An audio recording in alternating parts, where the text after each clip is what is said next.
प्यारे दोस्तों, SSR steno classes में आपका स्वागत है। आज मैं आप लोग के सामने दैनिक जागरण पेपर लेकर आया हूँ, जो कि 90 वर्ड प्रति मिनट के हिसाब से लिखाया जाएगा। तो रेडी स्टार्ट। देसी उत्पादों की मांग। प्रधानमंत्री ने मन की बातें कार्यक्रम में विश्व में भारतीय वस्तुओं की बढ़ती मांग का जो उल्लेख किया वह एक वास्तविकता है और इसकी पुष्टि हाल में 400 अरब डॉलर के निर्यात का लक्ष्य हासिल करने से होती है। निस्संदेह यह भारत की बढ़ती क्षमता का परिचायक है, लेकिन अभी उसे और बढ़ाने की आवश्यकता है। इस आवश्यकता की पूर्ति हेतु लोकल के लिए वोकल अभियान के तहत स्थानीय उत्पादों को प्रोत्साहित करने की बात एक लंबे समय से की जा रही है। देश को आत्मनिर्भर बनाने के लिए ऐसा किया ही जाना चाहिए, लेकिन घरेलू बाज़ार के साथ विश्व बाज़ार में देसी उत्पादों की मांग अपेक्षा के अनुरूप तब बढ़ेगी जब उनकी गुणवत्ता बढ़ेगी और वे उत्पादकता के मामले में अंतर्राष्ट्रीय प्रतिस्पर्धा में खरे उतरेंगे। यह ध्यान रखा जाना चाहिए कि इस दिशा में अभी बहुत काम करना शेष है। वास्तव में उन कारणों की तह तक जाने की ज़रूरत है जिनके चलते अनेक ऐसे चीनी उत्पादों की भारत में खपत हो रही है जिन्हें आसानी से देश में बनाने खपाने के साथ उनका निर्यात भी किया जा सकता है।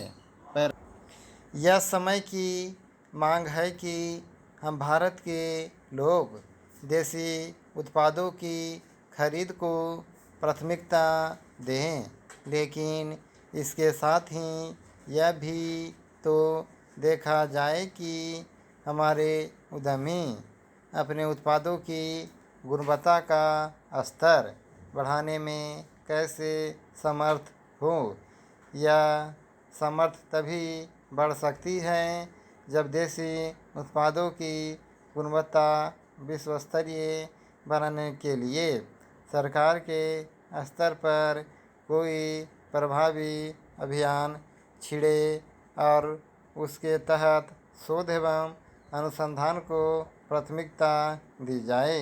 इस क्रम में सरकार को रोजगार के अवसर पैदा करने वाले छोटे और मंझोले उद्योगों की विशेष रूप से मदद करनी होगी।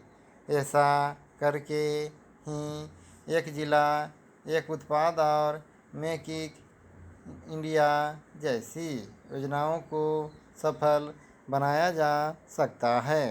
इस तरह की योजनाओं को सफल बनाने के लिए जितना केंद्र सरकार को सक्रिय होना होगा, उतना ही राज्य सरकारों को भी।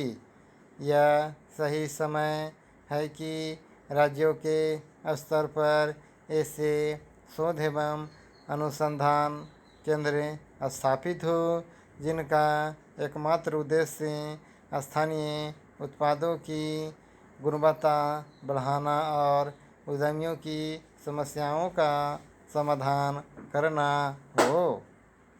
हमारे उद्यमियों को भी यह समझना होगा कि अपने उत्पादों की गुणवत्ता बढ़ाए बिना वे विश्व बाजार में स्थान नहीं बना सकते। एक ऐसे समय जब दुनिया के तमाम देश चीनी उत्पादों पर अपनी निर्भरता कम करना चाहते हैं, तब यह स्थिति भारत के लिए एक अवसर है। इस अवसर को भुनाने के लिए कुछ कदम अवश्य उठाए गए हैं, लेकिन अभी अपेक्षित परिणाम सामने नहीं आए हैं और इसी कारण भारत स्वयं को निर्यात आधारित अर्थव्यवस्था में परिवर्तन नहीं कर पा रहा है। स्टॉप।